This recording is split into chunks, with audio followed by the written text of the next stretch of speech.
Hello, my name is Jennifer Tallarico, and today I'll be recording a video about my twin pregnancy.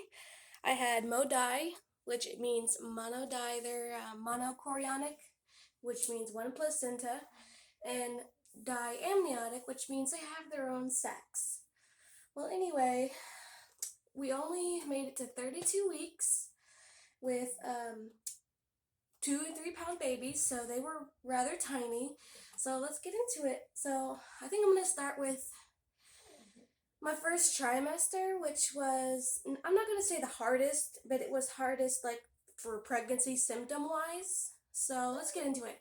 I found out I was pregnant rather early at about 4 weeks. I'm looking over here because my babies are over here just doing some tummy time playing and whatnot, so I'm keeping an eye on them. Yeah, first things first, as a twin mom, you're very occupied like all the time. You gotta make sure you don't have one baby, you just have two. So I'm not saying one baby is like not hard, because it is. Trust me. I don't have any other children, but my baby A came home from the NICU before baby B, so I did have one baby for about a week and a half.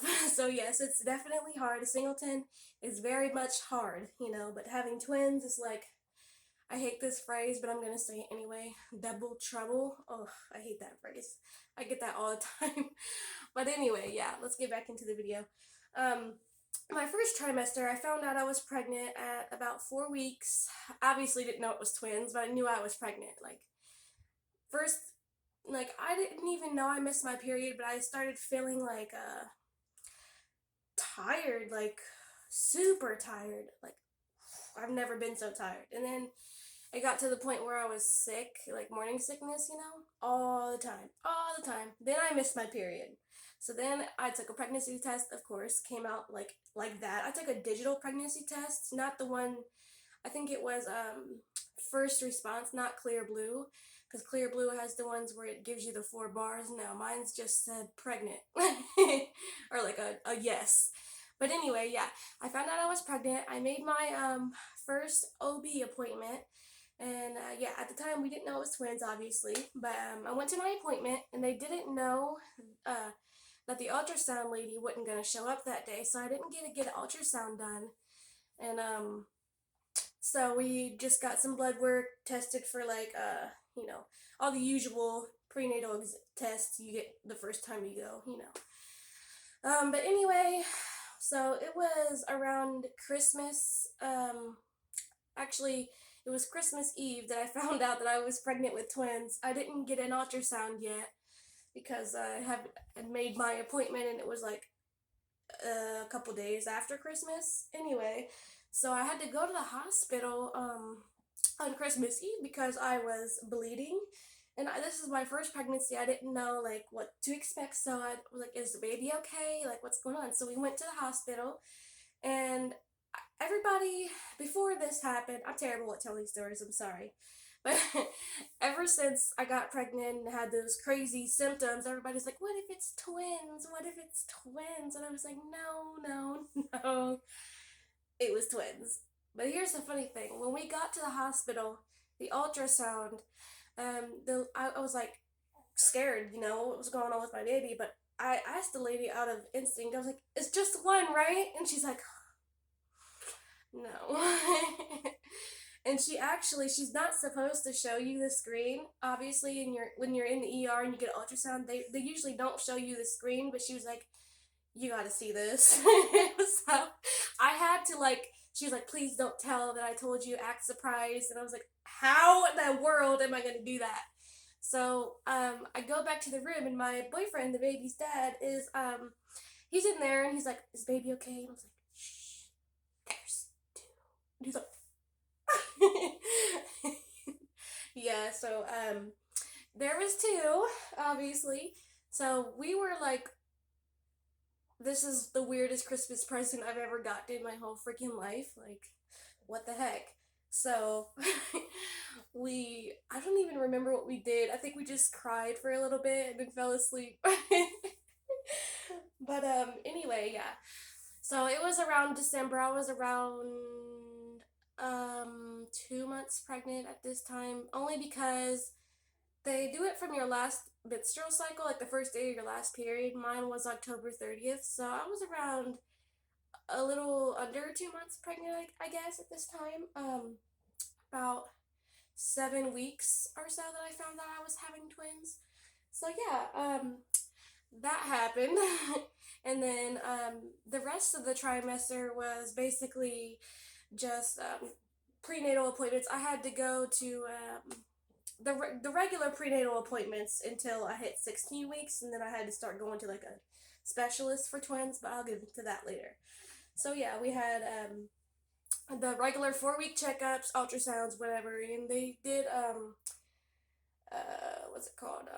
They always tested my blood, always tested my urine, always did an ultrasound. Yeah, so that was pretty much the first trimester, and I had some life things happening around that time as well, and that like I was really stressed out, so I don't know if that had anything to do with why I was feeling so sick or it was just the twins. I have no idea. So my pregnancy wasn't easy, like, and it wasn't just because like the um, symptoms. It was because of life in general. I was pregnant during the pandemic, during the peak of the pandemic. Like, it was very hard not to have anybody in the room with me when I would go get an ultrasound done. Thank goodness that we got to hear the boys' heartbeat before, me and the dad heard the baby's heartbeat for the first time in the same room. Like, it was magical. And then he couldn't come to any more ultrasounds. So, like, at least we got that, you know? So, yeah, I will get into the second trimester, which was from the beginning of week 14 through like 20 something. I'm like a brain fart right now. So during this, me and the baby's dad really like fell out for a little bit, but this had to do with why I was so stressed out and whatnot. Like, I really missed him. We weren't really on good terms, So we're back together now, but we just I don't know. I guess we weren't ready to grow up, which is it's scary being like pregnant with twins, and I don't know. It was kind of both of our faults, but it really, really, really stressed me out, and I was like, ooh, I was on edge all the time. Hi, boys. I was on edge all the time, and it was just really, really bad. But pregnancy wise, I felt great. Like, I was a little tired, and I was getting the round ligament pain like crazy, and it started around 14, 15 weeks and continued up until I gave birth. Like, it was terrible. I could not roll over in bed. Um, I didn't start feeling them like move for the longest either, which was weird, but the round ligament pain was probably the worst of the worst. If I rolled over in bed, oh, I pulled 1,000 muscles. That's what it felt like. But yeah. Um, Other than that, I started leaking like colostrum at like 17 weeks, which was really odd. I didn't know you could like I know your body started producing it at around 16, 15ish weeks, but it was like coming out. I don't know if that was from all the excess hormones from two babies or what, but I was like, ugh, ugh, why? First, third, blah, blah, blah, blah, blah, blah, blah. So. Okay. Second trimester, other symptoms. I don't know. It's really the round ligament pain, and like I had heartburn that I did have, and I had food cravings. Like, I lived off of Domino's bread bowls and like McDonald's chicken nuggets, and I ate yogurt with celery, which isn't that crazy. I didn't have any like mm, bagel with tuna. That's not weird. I don't think that's weird. I'll eat that now. Like, it's just like foods that you already ate, but I craved them like 10 times harder. Like, I cried over a bread bowl. I'm not gonna lie. But that stuff is good. Like, but anyway, yeah, second trimester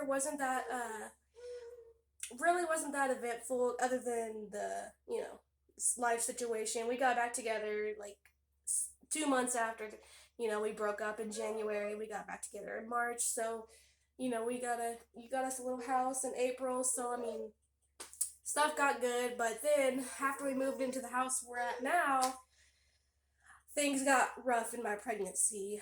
So, third trimester, my baby B, his name is Dallas, after his auntie. Um, he had IUGR, which is intrauterine growth restriction. Some people know it as selective intrauterine growth restriction, which means that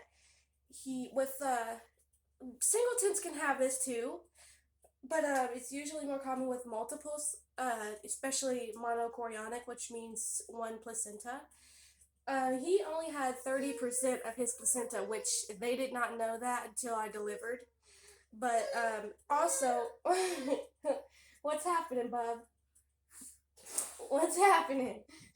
Mommy's filming. Hold on, lovey. Anyway, he had, yeah, IUGR, and he also was showing signs of not TTTS, but TTTS is very common in our type of twins, monochorionic diamniotic, which means one baby will become a donor to the other baby blood flow wise. Like, he won't get any nutrients, he will give that nutrients to their twin, so and so. But we didn't have that. But we did have, he had, Dallas, my baby B, had, excuse me, he had, what's it called? I'm blanking. Oh, fuck. He had, what's it called? Shoot. I can't remember. He had, something wrong with his umbilical cord artery flow. Oh yeah, reverse artery flow in his umbilical cord.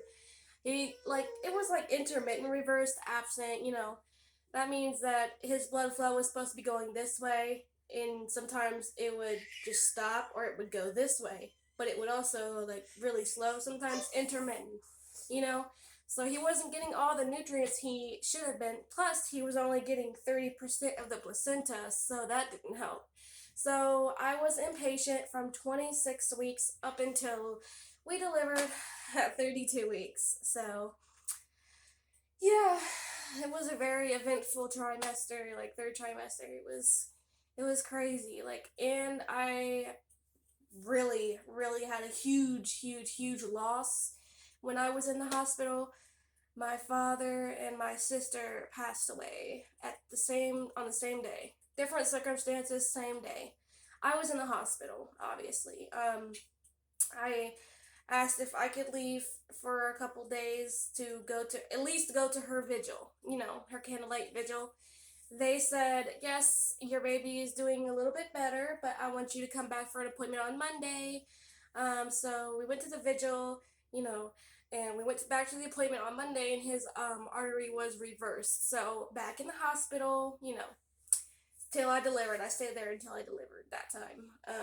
I was only out for like a day and a half for real, but it was worth it. I got to go pay my respects to my sister, but I did not get to go to either funeral, which killed me inside. Like, I was on, Zoloft for depression. Like, it was really bad. I felt like I couldn't be happy for, like, I was pregnant, it was supposed to be the happiest time of my life, and I couldn't really feel that because I was grieving, But yeah, that was really all that happened. My babies were born. And now let's get into the NICU days. The NICU was probably the hardest part of this whole pregnancy. Like, the pain that I felt leaving my babies. I had to go home. They wouldn't let us stay because of COVID, and they let us stay, but we couldn't, like, if we left, we couldn't come back. And we had a life, we had bills to pay. Daddy had to go to work, everything like that. Like, and I had to do stuff around the house. I just had a C-section. Like, I had to heal myself, and I still had to get the baby stuff together. We had a lot of help, which I'm thankful for. Like, we don't have a car. We had to get rides to the NICU, but people really did help, and I really appreciated it a lot because, I don't know, it's a lot, and when you have people in your corner, it just makes it so much easier, It just makes it so much easier. So the NICU days, like I said, baby A, Daniel, came home before Dallas. Daniel was in the NICU for 26 days for feeding and growing. They were on CPAP for like 3 days. Dallas was on it for like 5 days. Um, they didn't have to be a ventilator. They both did have a mild case of jaundice, which is I'm not really sure what jaundice is, but I don't know what it does to your body, but it's when you have excess bilirubin in your blood. And you ever seen those like babies in the shows that are under like the ultraviolet light looking thing? Yeah, that's what it is. Sorry, I know I'm not really good at medical lingo and shit stuff. I'm sorry, I'm potty mouth. I gotta cut it out. My babies don't know how to talk yet, so I'm trying like so hard to cut out the cussing, and I've only said two, I think, in this video, so that's good, I guess. I don't know. I'm trying, okay? Rome wasn't built in a day, people. But anyway, yeah, so they both had jaundice. Daniel was the 3-pound baby. Dally Boy was my 2-pound baby. They were so tiny. It was crazy. I didn't think babies could be that little. Like, I really didn't. I cried. I mean, I cried so hard when I first seen them. Like, after I had my C-section, I wanted to just hug my babies and like, oh, skin to skin. They took them right away. I got to see them. They literally put them over the blue curtain. If you've ever had a C-section before, they put this like tarp thing over you so you can't see them like cutting you open, which is awesome. I would have died if I seen that. But it's like I really, you're a new mom. You just want to cuddle your babies. Oh, I love you. You're so cute. No, that did not happen. They took them straight to the NICU. I didn't get to see them for like 4 hours because I was in recovery. I had a little bit of problems with my blood pressure. Like, it's crazy.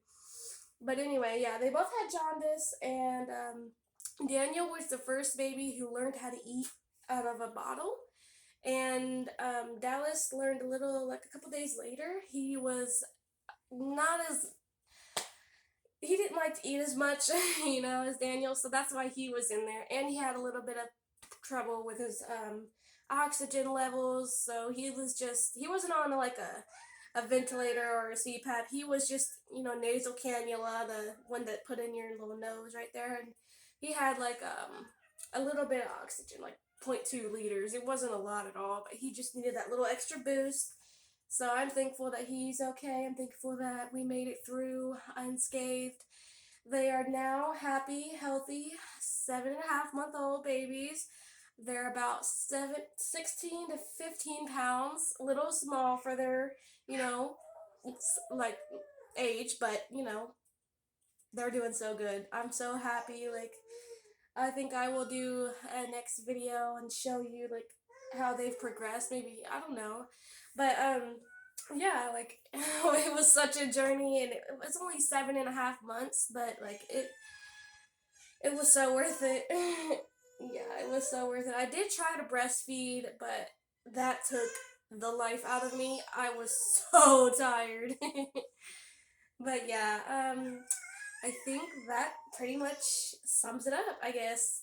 If you want to hear more specific topics, let me know, because I'm terrible. So, yeah, again, my name is Jennifer, and thanks for watching.